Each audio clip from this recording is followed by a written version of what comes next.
welcome to the Ended Up in Vegas podcast. I'm Nicci. I'm Megan. Megan and I are partners in business. We work in real estate and interior design in Las Vegas through the Pucci Ramos Group at our brokerage Simply Vegas and Tambourine Home. Today, our guests are friends and clients of ours who recently just finished a renovation on their home, most of which they self-contracted by themselves. Yes. Brian Kolp, Kathy Topp, thank you for being on the podcast. Thanks for having us. So tell us how you both ended up in Vegas first. You go first. All right, I'll start. Well, I work as a chef, so culinary industry. I had done a tour, came back from the UK when I was finishing up school and was in Atlanta with a friend and making $11 an hour, working restaurants with a lot of student loans. And it's like, this is getting hard. And a guy that moved back to Atlanta from Vegas was like, dude, there's unions and you get vacation and health insurance and everything. And it's like, as a line cook was like, what? And so decided, hey, I'm going to Vegas, and packed my stuff up in a trailer and a Jeep and drove out.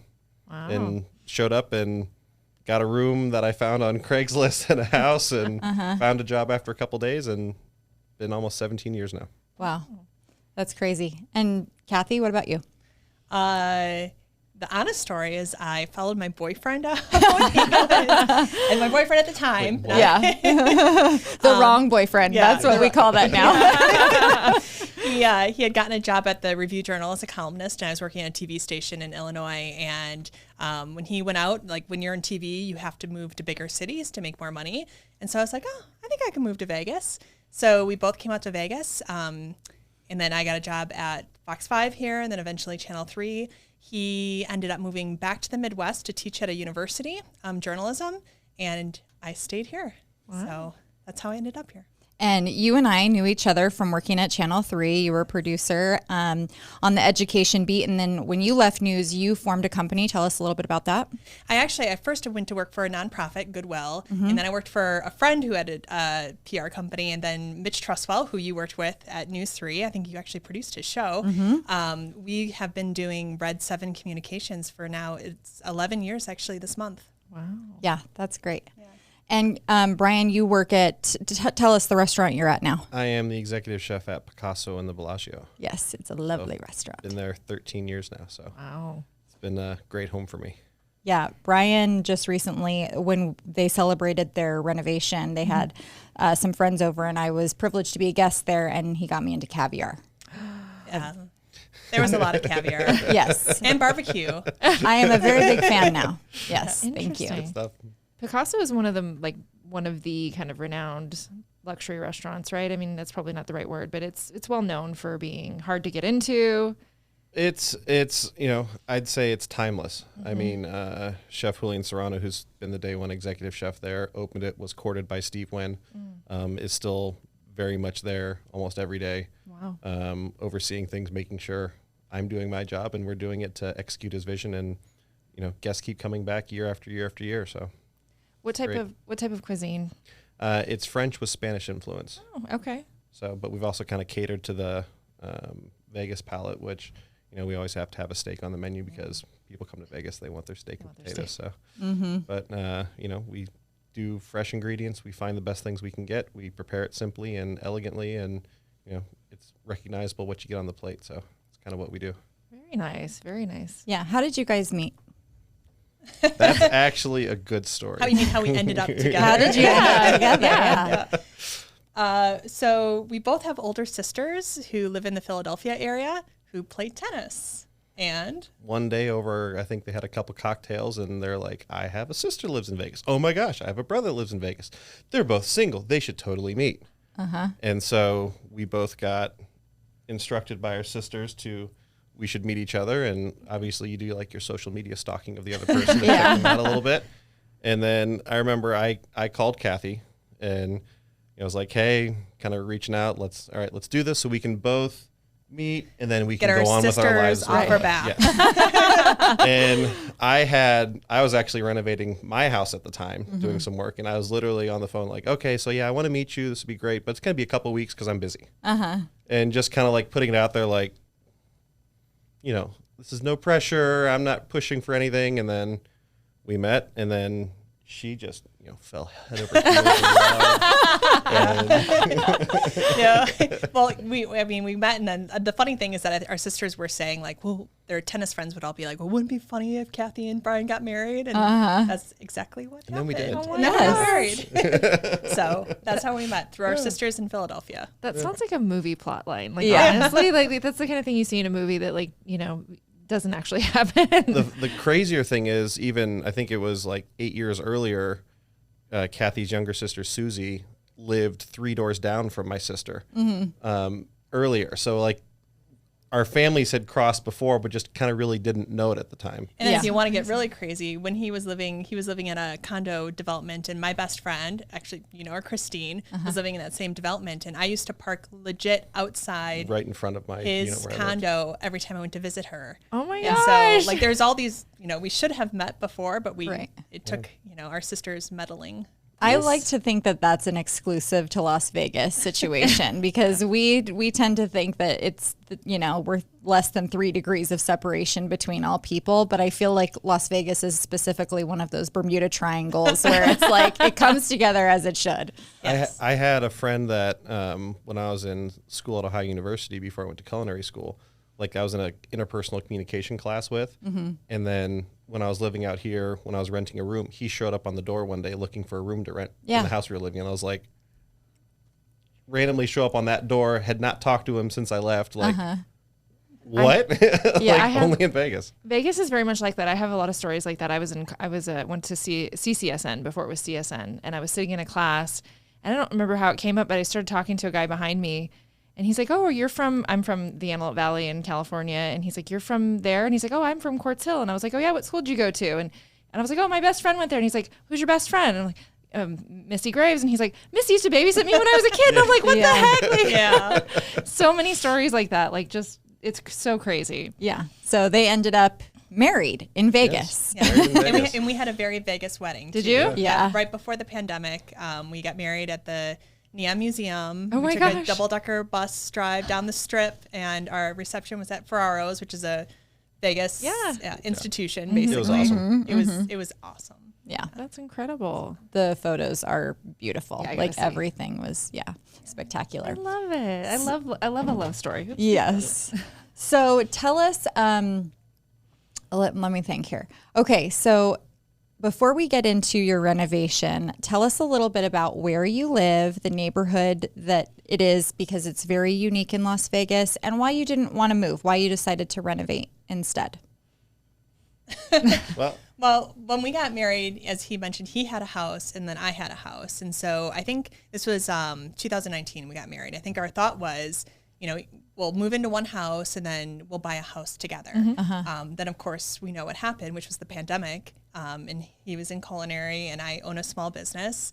And I think that kind of changed our kind of vision in terms of what was going to happen. So he had already sold his house when we got married and we were living in my house. And so we decided then after the pandemic to renovate and make it our house, just to keep, it's a smaller footprint. It's a townhouse. Yeah, in Spanish Trail. Yeah. So, the great thing about it is, that community is 80 or built in mid 80s and it still looks like it's almost brand new. Yeah. You have the beautiful mature trees. You have lots of grass and things. We have ducks and geese and things running around our house right now. Baby ducks and Baby, geese. yeah. Like we just saw them last night, like the little So ones. like the view from our back is we have a nice big green space and then a double fairway on the golf course. And then you have the gigantic houses across the way. So it's, a view that you really can't replicate anywhere if you're not looking for mountains or desert landscape. It's, both of us from the Midwest, I think we appreciate the greenery a little bit, which is really nice. And I just wish we had a 3-car garage. I know. That was That's the only thing that's missing. But we have the amenities too, which we like, and but we don't have to. We've got access to the pools, the tennis courts. So it's a nice place for us to live, and we have a small family. It's just us two and Tegan. Yeah, my daughter who's going to be 12. Okay. In July. So. Yeah, they've got a preteen. Oh, Just like isn't us. it fun? I have an 11-year-old. She'll be 12 in October. Oh, so. same. Yeah. Yep, same age. Yeah. Just finishing up her first year in middle school, so she's killed it. She's done a great job. So proud of her. Cool. Okay, so when we first met at your house, it had already kind of been like renovated, not renovated, but spruced before. Like the kitchen had been redone probably once before the original kitchen was put in, right? So tell us about some of the things that you didn't like about your house that we changed during the renovation.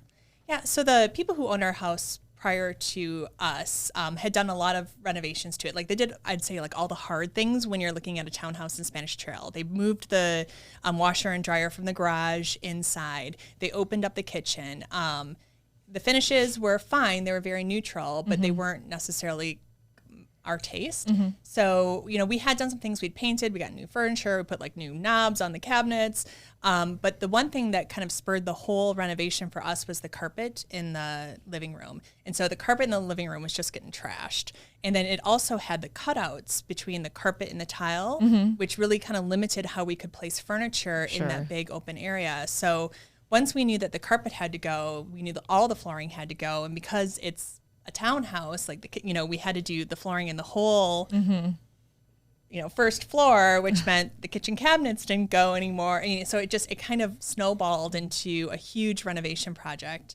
It started with kind of a bad traffic pattern in the living room. So it started in the kitchen. So from front to back of your home, the kitchen is also the laundry room was included in the kitchen. So when we approached the wall of that space, you had a pantry and a door to your laundry room, which used to be in the garage. So there were already some things to work around with that. But we made a cool element out of that. So explain how we kind of worked that into the cabinets, and you can't see that door anymore. Yeah, I think that's one of my favorite things that we came up with was that was kind of a little bit of a dead space in the kitchen, if you will, as far as primary usage. And so we ended up bumping out like a cabinet row about 7 inches and then did a secret laundry room door, which is 4 panels that match all the cabinets. So when the door is closed, it just looks like a big wall of cabinetry. And then you push on it and it's like, that was like we were joking for our like home. That was the parlor trick. Everyone was like, "Oh my gosh!" But on that wall, my favorite thing on that wall, he likes that door. It was Nicci's suggestion was to create kind of a coffee bar area. So we actually added, I don't know how much, like 2 feet of like counter space. We're big kind of coffee people, and so we have like a machine we like, and so we made that kind of our coffee nook. So we have extra counter space. We have a microwave underneath it. And above it, we have a cabinet where we keep our coffee mugs, the coffee, and all of that stuff. So it's also kind of become a great place for us to like drop our keys, it's become super useful. And it just makes the kitchen feel so much bigger because it's a small footprint. way more functional. Yeah, super. And we have so much more storage now too. They have a very fancy Jura. Oh. Yes. Oh, it makes wonderful coffee. It's so good. Coffee, you're speaking my language. Yes. Yes. And you can buy really reasonably priced beans. I was just going to ask, do you have a preferred? I just buy the Costco medium Really? roast beans. Oh, and it makes wonderful coffee. I've got one of my friends is a very like hoity-toity coffee snob, and even he's just like, holy crap, this is good. Yeah. I have like an espresso machine, but most of the time I just default to my French press. It's just so much easier. Yeah, French press is really good, and you really get a good flavor from it. It's just You get the little silt and all the. Yeah. You should look into a Jura though. Really? I'm telling you, like it's kind of like ooh when you buy it, but I never buy coffee out anymore. Yeah. And when I do, I'm always like, my stuff from home is so much better. Yeah. Because it grinds, brews, Yeah. it packs it. You get the crema on top. Yeah, I have a Breville that I think does the same. Does the same. It's probably not as good as. That's our one, like. Or one. Yeah. Or one. One Like of the he's few a chef. splurges in the kitchen area that we had. Yeah. Well, okay. So before we talk about all the other elements of the design originally, you did most of the contracting yourself, with the exception of the cabinets. Yes. So the flooring, you chose engineered hardwood flooring that was just gorgeous, and you installed most of everything yourself. Where did you get these skills? Edward Kolp, my Your father. dad. Yeah, okay. Growing up, nothing was ever. I never ever saw someone at our house to do work ever. Wow. And so when he was growing up, he was actually originally going to be taking over my grandfather's plumbing business. Okay. So he grew up a plumber, and then got into electronics and became an electrical engineer. So by being a plumber, you do, all the plumbing work, you do air conditioning, and then electrical engineer, he does electrical. And so when I was tail end of high school, he actually did a large addition on their house where he did everything but the concrete foundation and brick. I was there putting the roof on it, and and as a hobby, he makes furniture, like amazing furniture. So my daughter's bedroom set, and we have some pieces. He made a wine bar for us. That's incredible. From him, that's where I learned everything. Yeah. That's awesome. So was there any point along the way where you had to look up? I think there were certain parts that you were like, okay, I'm a little unsure of how to do this. Like, what were some of the unexpected things that you didn't know how to do? Yes. Part of it was, so the big first thing that we did was the fireplace. Yeah. And so floor to ceiling, 15-foot high tile. And so it was heavy stone too. 3/4 inch basalt is actually a natural stone. Which really, North stone plank is the material. Yeah, love it. It's gorgeous. Beautiful. Kind of first thing looking up, like, okay, this is really high and really heavy.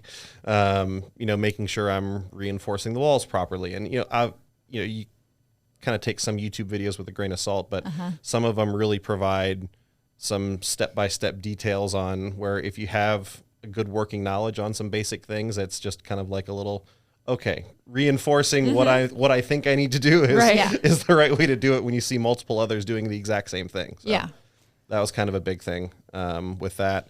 And there's a couple things where it's like whenever I had a question, I'd be calling my dad, be like, hey, so I'm thinking of doing it this way. What do you think? Yep, you're doing it right. Do that. Okay, cool. But his dad actually came out in December. His dad helped him put the floor down. Oh my gosh. And it was a huge help. Yeah. Looking at things. He was here for a week. There was one time where when most of the kitchen demo was done, most of the flooring was in, and for lack of a better term, there's kind of like some spaghetti hanging from the ceiling with when we took the wall out before our hidden laundry room door went in. And with 3-way light switches, everything, I was kind of like, I was a bit overwhelmed. Right. And I was like, okay, Dad, before you go, just tie these on. I can do the connections, just tie them as to what I need to tie to what. Yeah. And kind of draw my blueprint for me. He did that, which was a big help because I was getting a little overwhelmed with everything that was going on. Yeah. Plus working. Yeah. Yes. So. Oh, that's what I was just going to say. I was like, this is what I was just going to say is like, I respect you so much because I would show up before he went to work and he would just be covered in shit, like from renovating his house, So this is what it looks like when you're covered in dust and, whatever you're working with. So like, did you ever cook anything wrong that night? Like, was your head ever like not in the game? It wasn't too bad because the fireplace was, and that took me a couple weeks to do the initial. That was the initial like ripping the Band-Aid off. We're starting this project, and it kind of that was a bit of a push I think for Kathy too of like I'm taking a hammer to this today. Like we're starting this, we're doing it. This is happening. And so once you start, there's no going back. Point of no return. Right? Yeah, and so for probably the first 3 months. I was fine. And it's kind of like once we hit the holidays, which on the Strip, Christmas through New Year's is insane. And then I think that's when it was starting to wear on me a bit more. And I think, my pace, I think, started to slow a little bit. And then but we got it done. Would you ever do it again? I would. I don't think she would. Well, I mean, yes and no. I mean, I think for me, obviously I didn't do all the work that he did. I tried to help out where I could, but that's not my forte. But for me, the hardest thing was, it was very stressful. It was like seeing all these choices that you made and like knowing like the money that you're spending, the time and inconvenience in your family, the stress, and then like it not maybe looking exactly how you thought it was going to look in your head. For me, my issue was like looking at one thing in isolation. Like I'd look at the floors and be like, I think the floors look peach. and then once you get everything else on, then you're like, no, the floors are beautiful. Or like looking at one little specific thing and he's laughing, because like I would like hyper focus on it. I'm like, this is not turning out how I thought it was going to turn out. And then I'd get all stressed about it. Yeah. And I had to wait for all the components to come in, the rug to come in, the couch to come in, the pillows to come in, even just like adding a plant in the corner, like that makes a huge difference. And so all those little layering pieces kind of reaffirm the choices that we made. But yeah, it's stressful. It's really stressful. And then you're out of your home, and then you're in your home, and you're moving, and you've got, you're trying to work, and you're trying to, support your child at school, and like all these things. It was stressful. It was. I think the other thing with that too, just with the size of our house, I think our unit's like 1,800 square feet. So it's not like if you're in a bigger home, you kind of have at least half the home that's not covered in dust. It's just it's everything. Everything gets covered in dust, right? Yeah. We had to like redo the ceilings because of some recessed lightings, and like we were going to live through the painting, and then all of a sudden he looks at me and it was like, we're getting a hotel. He's like, we're getting a hotel. We gotta get out of here, because it was just dust and everything everywhere. And that was the right choice. And it was a fun like family getaway. And it was also able to kind of come back in, and everything was done then. Yeah.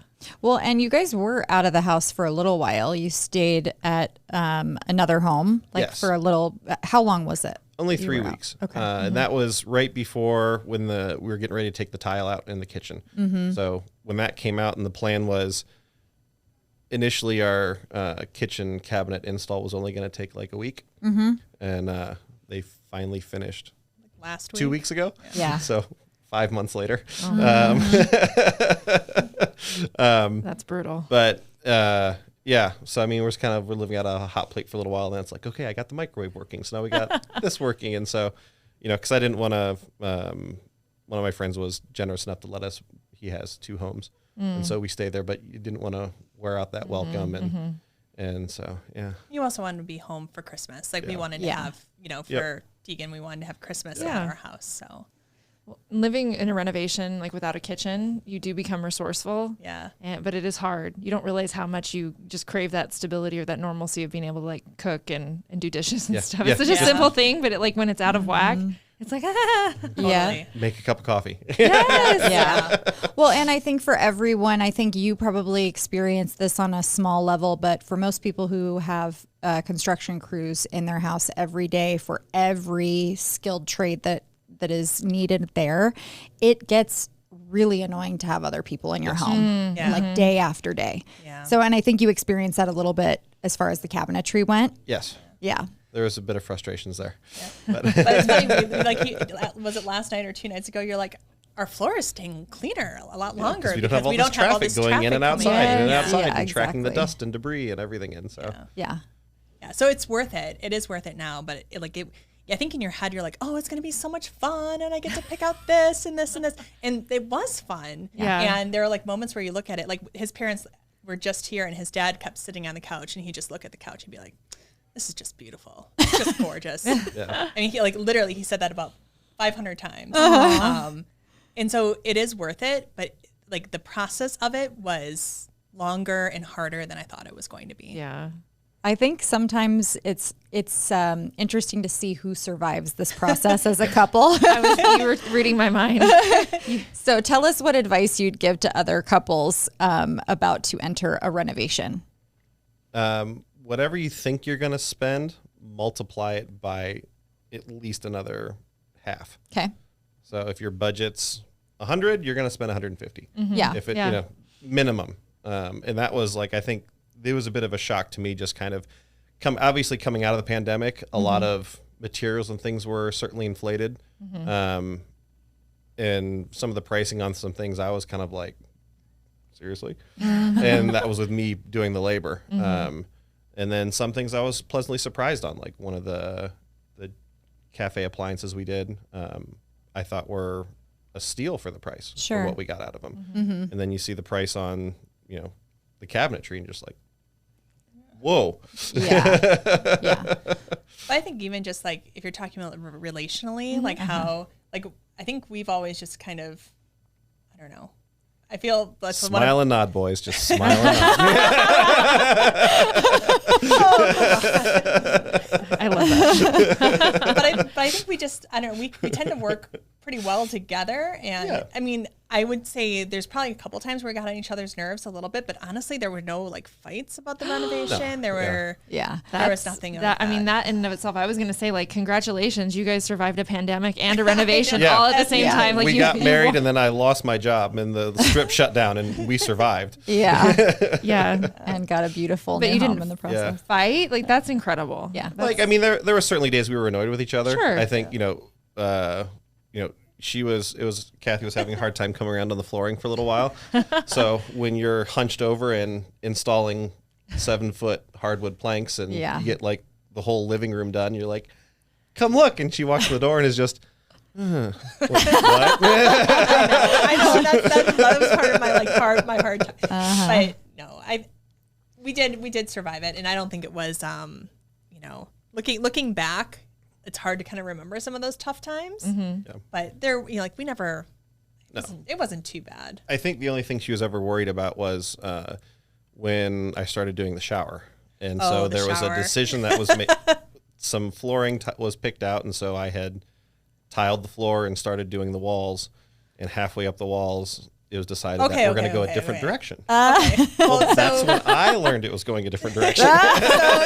So the chevron pattern, which I loved, and like Nicci, like the first one that she picked out, like was smaller and it was cool, but then it got totally back ordered, and so then found some other chevron patterns, which I also really loved, and so we bought them, and they were sitting in the garage until we were ready to do it. And so when Brian was starting to kind of lay it out, I'm realizing that the chevron doesn't really fit in our shower, and so like we would have had to have kind of like borders, or it would have like been a weird. And so I'm watching him put it in, and I'm like, I don't like this. I don't like this. And so stopped. Yeah. And then he said, well, she goes, so how hard is it going to be to do a different tile? I said, for me, it's not going to be hard at all because someone else is going to do it. and That's so exactly what I happened. said. And so I'm like, because I mean, I think this was towards the end of end of January. Yeah. And so by then, like I was getting pretty burnt out. And so I was like, I want to be able to do some of my free time stuff again and go back to the gym and do other stuff. So, but So we hired it out. Yeah, hired it out, and that installer did a great job, and our shower's beautiful. So. Yes, it is. And I have to compliment you both. I've worked with many couples over the years who have just, you see when they're getting on each other's last nerve or when they just can't make a decision and can't come to a happy compromise. Like you see the psychology and the elements of the relationship. So bravo to you both for having, yes, yeah. Look at the love. So yeah, but the shower was interesting because, like you were just so even keel about it. You're like, well, we can redo it, but I'm not doing it. Well, I mean, It's not gonna be me. At the end of the day, it's your home, so it's in our master bath. You want to be happy, and so the last thing I want to do is put a ton of work and build something that you look at and you're like, Yeah. So. Okay, you want to do it, it's great, but like I did a lot of work elsewhere, so it's like, okay, if we have to outsource this one thing, it's not the end of the world. For sure. I mean, the only other real contractor we hired, aside from the cabinets, was a company called Tile Ram, and they took out all the flooring. Yeah, in they like did 5.5 minutes, They did a right? great job. Yeah, they were in and out, and I think it was 4 hours. Yeah. Wow. Vacuumed, floor was ready to put new flooring on. Wow. Like, fantastic company. Yeah. And the interesting thing about your design plan was that you guys, when you had first shown me like the things that you gravitate towards on Pinterest, everything was like a very natural wood tone. Like everything had a very organic and earthy feel. So the part that complicated your flooring was the cabinetry color. Yeah. So your cabinets are maple and your flooring is oak, right? So how do you like them now? Do you think it works together? I do think it works, but like during my I'm sure about the flooring, like you start to Google everything and they're like, you don't put maple with oak. And so I was seeing like all these articles. But no, I think in our kitchen it looks actually really nice because our floors have a little bit more movement to them, or is movement what you call it? Character in the wood. Character, right? You got some knots, you've got some different colors, and then the cabinets are more plain. It's maple. I think it looks good. I think it's stunning. So what do you think now of like because that's what my experience is as a designer is when you work with clients who are like, okay, I'm not sure about this. And then, you see something online that you do read where it's like, do we break that rule? Is that okay? Like, do you feel comfortable breaking the rules now? I do. I do. She has a hard time breaking it. I am a rule follower. Yes. It's, no, I do. I think, like I said, again, you start thinking about like all this time, all this money. Yeah. I will say that, and I've had other people, I have a good friend who actually just did a renovation. She did not work with someone like Nicci who could help kind of guide you. And she, like, after seeing our place, she's like, I should have done that. Yeah. Like I should have, and while Nicci gave great suggestions, we didn't do everything. We didn't pick out exactly on some things but she gave us oh, I never thought about having a black table, or I never thought about like putting it this way. And so like, it really helped kind of open your mind and like see different things that because I think you get stuck in your rut and anyways, we're really happy with how everything turned out. I think it's like a pizza. You build a pizza with the client, and every topping that's added isn't necessarily all of the things that you want on your pizza, but it's a compilation of things that you guys enjoy and that I've suggested. So it ends up being a little bit of like pineapple and ham and pepperoni and M&Ms. Well, one of the biggest things that Nicci picked out was the pendants over our breakfast bar, and everyone who walks in our house is like, "Oh my gosh, I love those lights!" And when he took them out of the box, I think he almost had a heart attack. Yeah, because you thought they were too big, right? I came home from work the boxes were almost like 3 feet tall for a pendant light. I'm like, this is going over the breakfast bar. I'm like, the whole thing, our whole thing is you can stand at the kitchen sink and you see green. You see out, our 2 sliders, and I'm like, these things are going to block. I'm like, what is she thinking? Yeah, because you're tall and you didn't want it to and obstruct then you the kind of view. hang it up there, and it's like, okay, that looks kind of good. Oh yeah, that totally works. Yeah. And then your sister said, "Oh, those could have been bigger." Yeah. With the sister who introduced us. Yeah. She's got a lot of opinions. You would have had a heart attack. Well, but kind of coming back to the piece you said earlier is, your suggestions, and Kathy mentioned too, just help steer us in a direction where we would have, thought about certain things. And it kind of like, oh, well, what if we do this? And, I think one of the biggest challenges we had initially in the whole process was, what were we going to do for the fireplace? Yeah. And there was so much going round and round of, well, what about this material and this material? No, a stack stone doesn't work. And no, well, if we do tile, then because it's kind of bumped out a little bit, then the corners don't look right, and you don't want to do a Schluter corner there. And then until we found the stone we ended up using, and it's probably one of our favorite things we did. Fireplace probably is my favorite thing. That was the thing I was the most unsure of. And it's dramatic. It's like a dark charcoal gray, almost black. Yeah. So it was a big leap for you. Yeah. Yes. And then there's a really big TV on it. As there should be. Yes. Yeah. Well, and they had a hearth at the bottom, like a drywall hearth. Yeah. My favorite thing that was on the drywall hearth when I went to their house that is now in their kitchen, explain it. My oldest niece, my mom taught all of us and her grandkids how to cross stitch. And so she cross-stitched it's like a little lovely flowers, and then in crochet or in cross-stitch in cursive it says shit happens. Yeah, it is. And it was perfect during the pandemic. Yes. So true. Yeah, but I love kind of seeing it up there because it's like homey yet kind of, sassy. Yes, love exactly. that. I love that. It's like the total embodiment of all those experiences rolled into one. Yeah. So tell us a little bit about living in Las Vegas. Just give us a sense of where you have found community for many years, finding each other, building a family. Honestly, I think our community is just obviously us and our family, but the friends that we have, and kind of especially culinary, chefs tend to gravitate around other chefs, and sometimes it's colleagues, people that you work with, just because we spend so much time in a very stressful setting. And then my best friend's a sommelier on the Strip as well, and so used to work at Picasso as a food runner, and you kind of have those people that you kind of become kindred spirits with because so many of us are transplants. Yeah. And so that's kind of how my network has kind of grown a little bit, and then as our friends have very much merged together, which I think makes us really happy because it's not necessarily like Kathy's friends. It's like they're just our friends now. And And I'd say for the same thing in the news business, I think maybe that's one of the reasons why we understand each other so well is because while a kitchen and a newsroom are obviously very different, there's a lot of similarities. You're working under pressure, you're working under stress and deadlines. And so a lot of my friends are people who I met in the news business, and we've all kind of moved on and done different things. But that's kind of been my community. And we're really lucky. Like a lot of my friends here, I've had for 15 years. And so, you know, we feel really, really lucky to have such a great community in Las Vegas. I think you hear a lot in Las Vegas, like, oh, it's Las Vegas. There's no sense of community, which is completely false. Right. Yeah. Like you might have to look a little bit harder sometimes, but honestly, we really didn't even have to look that hard. We both love Las Vegas. Las Vegas is our home. It's Tegan's home. We don't see ourselves moving anytime soon or anytime at all, especially after this renovation. You know, Not with real estate prices. Yeah, right. but no, the Las Vegas is a great place to live. Don't you think that like there's this perception, I've said this a lot, but like that there's a perception, or Vegas used to be very transient. I don't think it's that way as much anymore.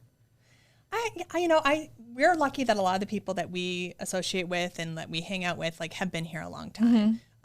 I do think there still is a transient nature to Las Vegas just because of the hospitality industry and what we do. But I would agree with you that I think a lot of people who have come here, like when I came here, I'm like 18 months and I'm out. I was in TV, right? It's like TV contracts. And that was almost 20 years ago. Yeah. It's just like Vegas sucks you in. Yeah. Yeah. Like, Vegas is a great place. Yeah, I agree. So where do you suggest everyone eat while they're in town besides Picasso? Aside from Picasso. Yeah. Obviously, I think one of our favorite restaurants downtown would be Esther's Kitchen. Chef James Trees does a great job there. Their charcuterie board's fantastic. That's probably we have a nice date night, that's probably one of our go-tos. We'll start across the street actually at Garage Oh. East. Have some wine. Yeah. Yep. Great little brew pub around the house from us, or around the corner from us, 595 Craft Kitchen. Oh yeah. Like Vietnamese twist on bar food, Yeah. which is awesome. Okay. I think they have the best spicy chicken sandwich in town. Oh man, it's hot. Okay. Well, like every time I get it, I'm kind of just like, oh, it's so spicy, but it's so good. But honestly, we cook a lot Yeah. at home, and especially now, like when his parents came in town, we're like, hey, where do you want to go out to dinner? And they're like, we want to stay here. Like we want, so we threw some stuff on the grill. Over COVID, he became very proficient at barbecuing. So we've got like the smoker, the tray, you know, we've got quite a bit to make good meals at home. Now we've got a really beautiful stove too. Yes, you have a beautiful range with a pot filler. Filler, hood vent. Yes. I had one in my last kitchen. They're amazing. Yes. Yeah, I love the kitchen that we did, and that was like one of the first things where when we're going to do this, I'm like, I want a proper hood vent because the previous renovation, they put a microwave over the range and then didn't connect the microwave to anything, literally had it venting just into the cabinet above. Yeah. And so, installed the whole ducting for that, and it's so nice now. I mean, I seared the crap out of some steaks as hot as I could get it, and there's no smoke in the house at all. That's awesome. So it's awesome. I love that. That's awesome. Well, thank you guys so much for being on the podcast Yeah, thanks Pleasure. for having us. and telling us about your renovation experience. Yeah, and thank you for all your help. Yes. Really turned out beautiful. It was my pleasure. Do we want to play a little game? Yes. Okay. You're sure you're eager. Okay. Yes. Wow. Do you guys want to play? All right, do you guys want to play? Do you want to play a little game? We'll just do like one round. We'll do. This isn't like I'd like to play a game. Yes. I like to- it's Not that kind of game. It's more. I feel like it's not fair to do restaurants, but we could do hotels. So we do a Kiss, Marry, Kill. Okay. Excalibur, Circus, Luxor. Kiss, Marry, Kill. I think for me, you'd have to kill Excalibur Okay. because, Yeah. I think I would. You're not going to miss the turkey legs at the. No, the Cornish game hens. Okay. No, that wouldn't be my thing. That's what it is. I think I would marry Circus Okay. Really? and Every time. and kiss Luxor. Okay, why are you marrying Circus? It's an institution. Okay. Yeah. I mean, that's what started MGM out here. Everyone always talks to we're all descendants of the big clown. But, that's literally what people say. That I mean, you have servers that have worked at the steakhouse there for 40 years, people plan their vacations around server shifts. Like that's how iconic some people identify with things in that property. So We have never been, but we have been told by many people now that the steakhouse in Circus is a must go to. I actually have not been yet either, but I've had some colleagues that have gone and have always said very good things. For me, the best steakhouse is probably Golden Steer. Okay. That's been Yeah, for sure. That one comes up a little bit too. Awesome. Yeah, actually Jason Latham brought that up on the podcast that went out today. It's a great place. You need to go. Yeah. Yeah. Still not as good as my steaks. But. No. You can go. Yeah, We're gonna you put can that to go the over our test. house, yeah. Yeah. Okay, so you married Circus, you killed Excalibur, and you kissed Luxor. Luxor. You got Anything? the Luxor light. It's it's Okay. I mean that's cool. Yeah. That's why it's really like okay, little. So you wouldn't be sad though seeing them like take apart the Excalibur. No. Okay. Not at Yeah. all. All right. I think they should have gotten rid of that instead of the Tropicana for the Ace Ballpark. Oh, okay. Good point. Kathy, you have different answers? No, I like your rationale. Okay. See? See, we just See, Yep. we're just yes, dear. Yes. I like it. No, but you just generally agree. So I like it. Yeah. Thank you guys for coming on. Yeah. pleasure. This was You fun. guys are fun. Yeah. She knows. You should have seen the party that we had when we finished the house. Yeah, Yes. I heard about it. I think there were like, I tried to count people after like I had way too many glasses of wine. And I was like, I think that there were 30 people and there are 30 empty bottles of wine there. That was about the right ratio. It was about a bottle of wine per person. Yeah. I think that's what we like to do. Like with what we did with the house to be able to make it such a comfortable footprint for people because we like having people over and I cook up a bunch of food and people bring over some awesome wine and we just hang out for 6-7 hours. Yeah. That's awesome. And that's my idea of a great day. So I know when he said his friend's a sommelier, I was like, Many of them. there's like endless options and that's fun. Yes. Well, thank you guys so much for letting me help you. I appreciate you being my clients and you were great clients to work with. it was great. It was a lot of fun. Let's do it again in the future, babe. Yeah, let's do it again.